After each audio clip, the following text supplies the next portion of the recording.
Hello, आज मैं बताने वाली हूँ कि वर्ड में जैसे अब मैंने टेबल बनाई है तो इसमें सीरियल नंबर में हम नंबर कैसे भरेंगे। इसके लिए या तो हम 1 2 3 करके टाइप कर सकते हैं। दूसरा तरीका है कि हम इनको सिलेक्ट कर लें जितने हमने कॉलन जितने मतलब जिस कॉलन में हमने नंबर भरने हैं। उसके बाद हम जाएंगे होम पे जाके यहाँ पे नंबरिंग बुलेट आता है। नंबरिंग बुलेट में जाके आप अपने नंबर सिलेक्ट कर सकते हैं। चाहे तो आप ये ले सकते हैं, चाहे तो आप ये ले सकते हैं, या इसके नीचे वाला ले सकते हैं, या फिर आप रोमन में भी ले सकते हैं। मैं रोमन में ले लेती हूँ, तो ये इस तरीके से आ जाएगा।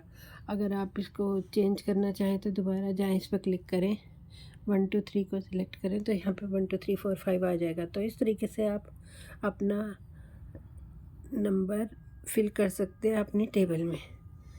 बहुत आसान है। होम पे जाइए, अपना नंबरिंग बुलेट सेलेक्ट कीजिए और फटाफट से फिल करिए। Thank you.